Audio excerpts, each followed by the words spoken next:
Women podcast. For your career and your life, no matter what business you're in. Hello and welcome to another episode of the Northern Power Women podcast with me, Sam Walker, with she, Simone Roche, MBE, our great leader of the Northern Power Women Network. Another week, another podcast, our Simone, and I can't believe we are now well into May. Where is this year gone? It's incredible. Well, I believe it's washed away, quite frankly. Oh, yes, you did tag me on an Instagram story about this. I mean, I heard May Day bank holiday last week was a bit of a washout for some areas of the UK. And really, the weather seems to have upped its game, right? Sleet, the mother of all hailstones that are unbelievable. So you can go from having a glorious sunshine. I've worked from the boat today because it was beautiful. And I thought, right, go into the office to do the recording. I literally had to make a run for it because I was getting pelted. It looked like some kind of CGI effects. And literally, that's why I had to put it on Instagram because I was like, I am literally running the gauntlet of giant balls. And there you go. Do you know, I know then when you tagged me on Instagram and I know you sent me a WhatsApp of the hail, I genuinely thought you were having a laugh. I genuinely thought this is a video you've taken from December of sleet and you're just winding me up. So I sent you then pictures of the sunshine over the palm trees this morning and as you can imagine, Simone was not impressed. But I have to tell you, Simone, I know you're thinking, yeah, whatever, Walker, it's sunny. Just after I took that photograph, Dave, my husband, was outside in the yard with me. I picked up this sort of little beanbag chair thing that we've got out there next to the pool. And as I picked it up, Dave went, don't move. No, in fact, do move, run away. And I went, whoa, ran away. Lovely big scorpion just under my beanbag chair. Arizona bark scorpion, the only fatal scorpion in the United States. Thanks very much. Thank you. So there you go. Sunshine and palm trees, but, deadly pests. No scorpions. Yeah. No scorpions in the Baltic Triangle, thankfully. I'm still traumatized. I remember when you first, not long after you first moved there, I remember one of your desert diaries.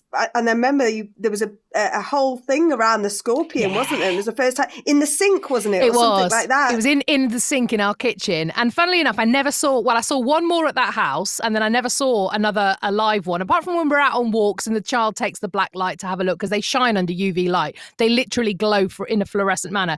It's awful. It's like Mother Nature went, okay, I've made this thing that looks really terrifying. It stings you. How can I just ramp that up a bit more and make it absolutely horrendous? I know, I'll make it glow in the dark. There we go. So it's horrific. So you walk around with a little UV light and they just ping out of the darkness and it's just terrifying. But we'd never had one in our garden. There was a dead one in the pool last year, which I would convince myself a bird had dropped. But there was never an alive one. And now, in the last week, we've had 4 alive ones in the garden. We've got the pest guys coming back tomorrow, Simone, because I'm done. I don't want to go and sit outside anymore. I'll take the CGI hailstones and you have the CGI critters. There we go. Sadly, neither of them actually CGI. But anyway, here we go. So look, what a week it's been. I found it really interesting this week and the last week about that report that came out. Do you know the BBC spoke to like 50 of the UK's biggest employers? And they said virtually all of them, I think 43 out of the 50 said they don't plan to bring their staff back into the office. They're going to leave the office available, but they're just not planning to bring everybody back. This is what we said a year ago, right? That this would happen, that people there's never going to be how it used to be. Life will have changed forever. Yeah, I can't say anymore. We've said so many times, we're not going back to normal. We're building forward better. But, I think there's different organisations are trying different things. And, I heard on the news as well, they talked about, and we don't want people to just come back and do their emails from the desk. So it's going to be that different mindset of working. If you come in, you're coming in to collaborate. Yeah. You're coming in to team build and not in that, let's make a, sort of a giant statue in the middle of the office out of photocopier paper. Although that could be fun. I challenge that out there. It's about being purposeful, isn't it? It's about being purposeful with how and why we work. And I think it's amazing, isn't it? You think of our Levelling Up report we did last September. We talked about this. Emily Cox talked specifically about the new ways of working. It's not just work from home. It's not just work in the office. There's different approaches. And I think even some of the big four have got different approaches to do it.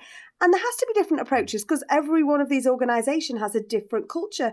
Even the same organisations with North-South headquarters or North-South offices got to look at it differently. Yeah. So for me, it's exciting, I think. Let's think differently.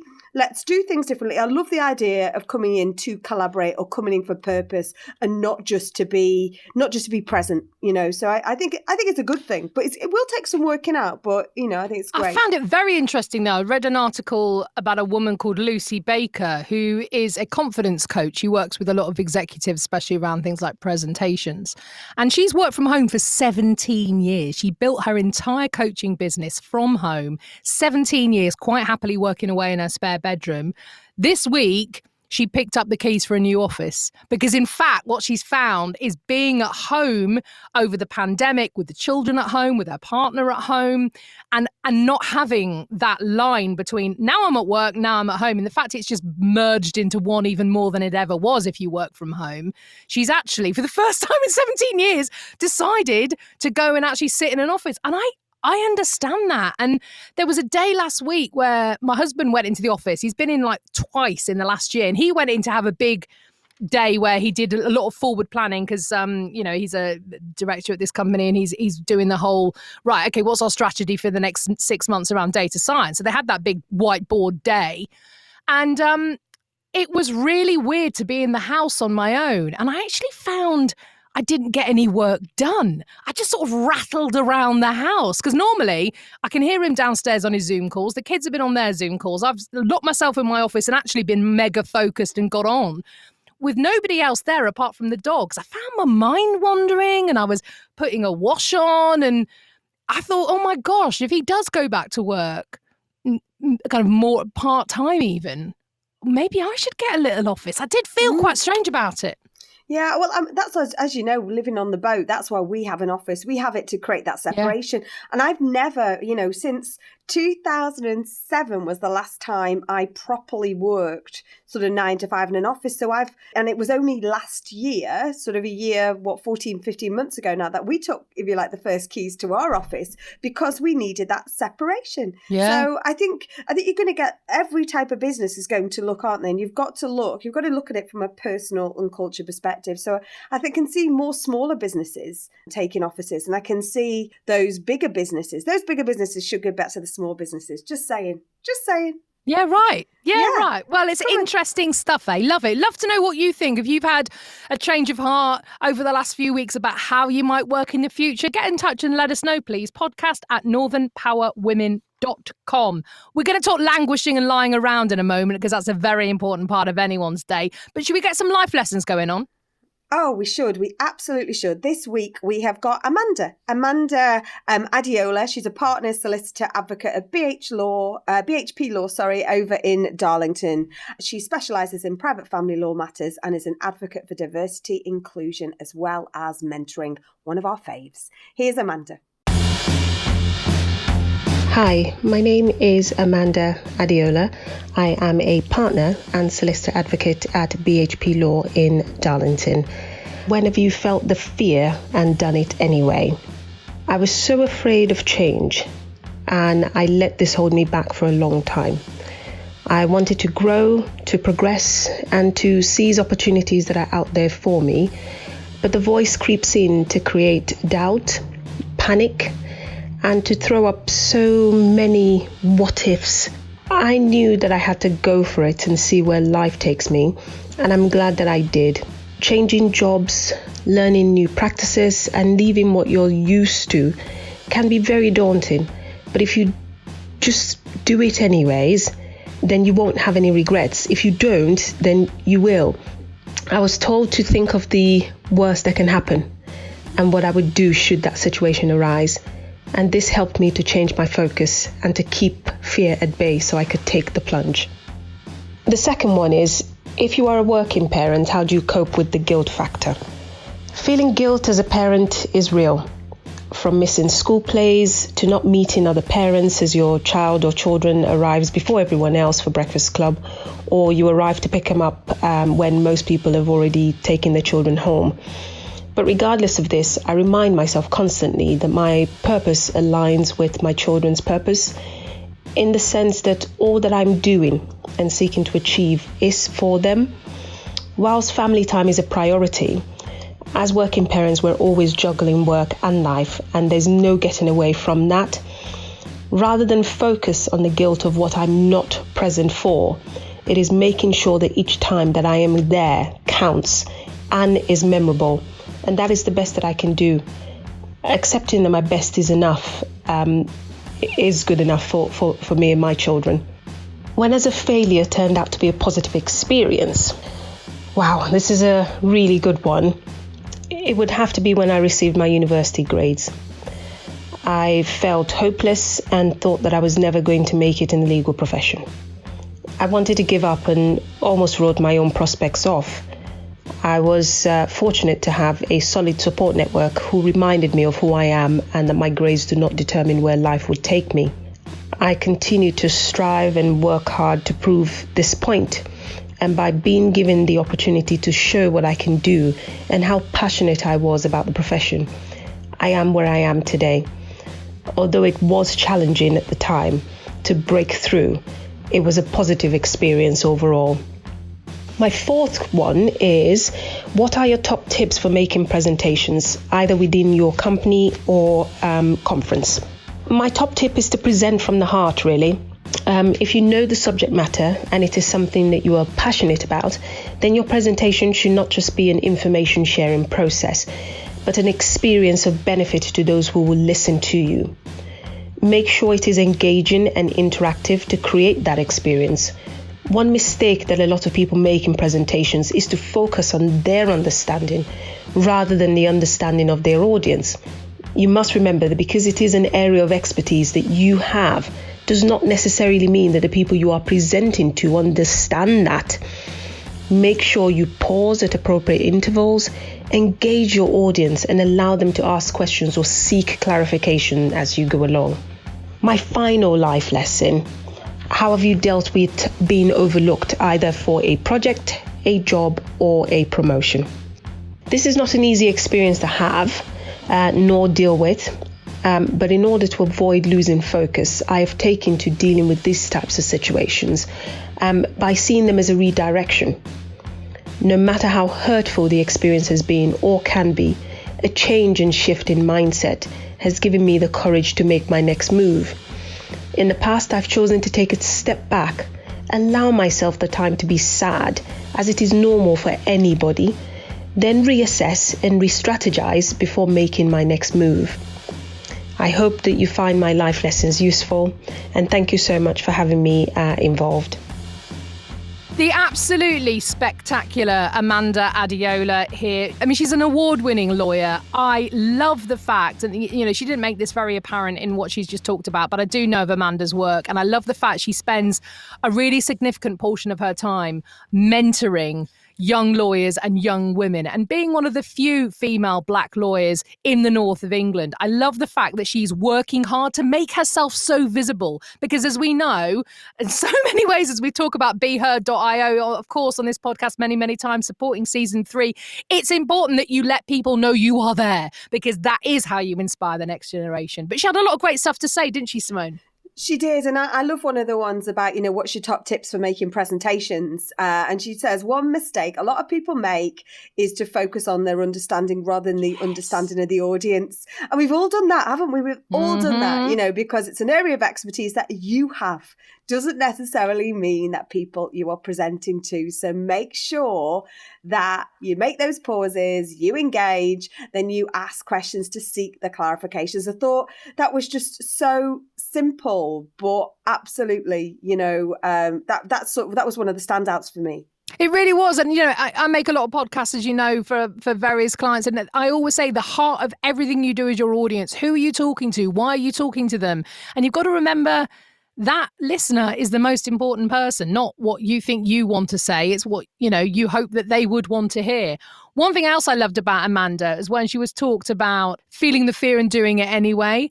And it's interesting that actually she said, I was told to think of the worst thing that could happen and what I would do should that situation arrive, because that helped change her focus and kept the fear at bay. And kind of one thing I heard from a psychologist I was doing some recording with here in the US, something very interesting. She talked about anxiety. And she said a lot of people, when they're feeling anxious about something, try and think of all the different things that could go wrong. She talks actually about her child being nervous about a COVID test. And he was like, how far will the swab go up my nose? Will it go up to here? Will it go up to here? Will it go higher? What's it going to feel like? Am I going to be sick? And he was trying to go through every different permutation of what might happen. And of course, you can never know what's going to happen. And one thing she said is, sometimes obviously that works for Amanda, thinking of the worst possible situation. But another way of doing it is actually stop trying to think of what might happen and instead focus on the past. So instead of focusing on the future, focus on the past and think, whatever happens, I'll get through it because I've got through hard things before.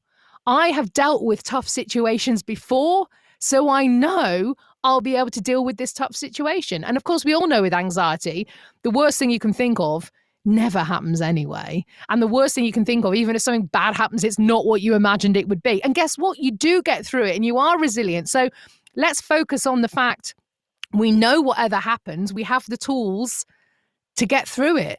And in fact, when you feel that, you can sometimes feel the anxiety just going, blah, fading away. And that's why I love these life lessons, because even though Amanda, as we say, award-winning lawyer, everything is so relatable. Everyone has had a different path and a different experience. So I think it's taking that and adapting it to you and your situation. So please, please, please do keep those life lessons coming. You can find all about the life lessons.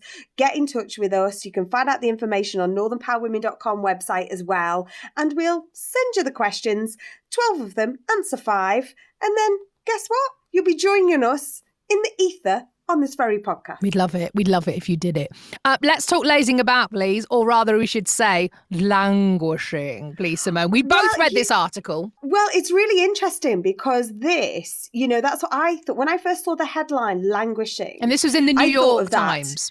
Yeah, and it's an article from the New York Times about the feeling of stagnation and emptiness we're feeling at the moment. Even though restrictions are starting to lift and we're beginning to get back to normal, I do hate normal, people are still experiencing a period of feeling joyless and aimless. And it turns out that this is called languishing. So languishing is the neglected middle child of mental health.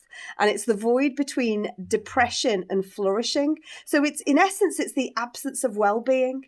So you don't have the symptoms of mental health, and you're not the picture of mental health either, but you're not functioning at full capacity. So I've listened to this, and we'll put the link in the show notes, but you can read it. But I've listened to it because they've audio recorded it as well. I can't stop listening to it because I'm like, oh my God, I think that I've definitely got that. And it also, it talks about the antidote as well. But you read this as well, didn't you? It's massively interesting. And do you know what? It's occurred to me that exactly what I described to you at the beginning of this podcast, I didn't join up the dots until you've just really pointed it out to me. When my husband was out, the kids were out, and I rattled around the house and couldn't focus and had things I needed to do, but they weren't super urgent. So I kind of put them off and I couldn't find my mojo. And I thought, what's wrong with me? This was the dream to be on my own. And, for a year and a bit, I've been bombarded with people needing a part of me all day, every day. And now I'm on my own and actually I've just felt and couldn't focus. And I always think languishing sounds quite glamorous. It's a word that always kind of conjures up some Hollywood starlet on a chaise longue to me. But actually, that's not what it is at all. It feels like you're just lazing about, but in a glamorous fashion. But you're right. It's kind of a lack of purpose that you feel, which is can be really debilitating. So they talk about the antidote being a concept called flow. So it's exactly as you were talking last week with the absence of the fam around you. You know, the concept called flow is an antidote. It's that elusive state of absorption. But it says, during the early days of the pandemic, the best predictor of well-being wasn't optimism or mindfulness, it was flow. People who can be all immersed in their projects managed to avoid languishing and maintain their pre-pandemic happiness. So he talks about doing his early word game in the morning, and it catapults him into flow. And late night Netflix binge sometimes does the same too. So it's almost finding that own. So you've missed that normalness. So therefore, when Dave wasn't in, you lost your flow. Yeah. So it's really interesting because I'm all right, I'm getting through this. So, you know, we all went on 10 million miles an hour, but those who didn't, they're the people that we saw. We kept saying, didn't we, checking on the checkers? Who's the quiet ones? Those people clearly had lost their flow. So what we're asking for, give yourself some interrupted time, focus on the small goals, you know, and that will help, I think. But I'm fascinated by it. Listen, I've listened, and don't stop listening to the podcast. But please do listen to this because it's really resonated with me today. I don't mind saying, and there's a few people I've already shared it with because I know it's them too. Yeah, really do. Well, as Simone said, we'll make sure it's in the episode notes of this podcast. So do go and have a look and click on and read or listen or however you get your articles, essentially. Look, let's have some positivity flowing right here on this Northern Power Women podcast, Simone Roche. What are our high fives for this week? High fives, just so you know, is a place where you get in touch at North Power Women on Twitter. You can also get in touch on Instagram or LinkedIn. Just search for Northern Power Women. Let us know either something great that's happened to you this week that you want to celebrate, or somebody who's gone above and beyond and just made your life easier or the life of your team easier, whatever it might be. It's just a place to share some positivity. Who's got in touch this week, Simone? Oh, we've got Eleanor and Alex from our team, from Team Northern Power Women, and it was all about the hairdressers for them. For those of you, Eleanor Keegan has been the host of our Northern Power Features podcast. She is Eleanor, aka Rapunzel. She has hair right down to her bottom. So she has had a haircut after 2 years. So that's not even a lockdown haircut. She's practically naked now without that hair. So, and Alex has had her roots done. You know, that's what it's all about. The joy. Me too. I know, me too. Last weekend, Northern Power Man and I, we decided to volunteer to cater for a friend's wedding, which of course, being the people we are, it wasn't, like you say, just a paper napkin on a table. It was go big or go home. But I did sneak in a blow dry. And you know what? It lasted 2 days and it was amazing. And I felt like $1 million. But we've got another one here from Marion McCullum, who it's her first week of being gainfully unemployed after a tough 12 to 28 months. She took the leap and believed in herself. It's generated lots of interesting conversations that probably wouldn't have happened had I stayed on the wrong ladder. Get on your ladder, find your lane, brilliant, Marion, because there's something for there. And my big high five of the week is I had all of my tests, the test event that I was at last week and spoke at. Yeah. So both Northern Power Man and I have had all 3 of our tests have all come back negative, and I've had my second jab. Winning all rounds. Yeah. Fan-ruddy-tastic. That is fantastic to hear, especially as you said, as part of this big government scheme of getting events back together again, to know that you got through that. That's brilliant news. Hooray. We'd love to hear your high five. Please send it to us, podcast@northernpowerwomen.com. Hurrah.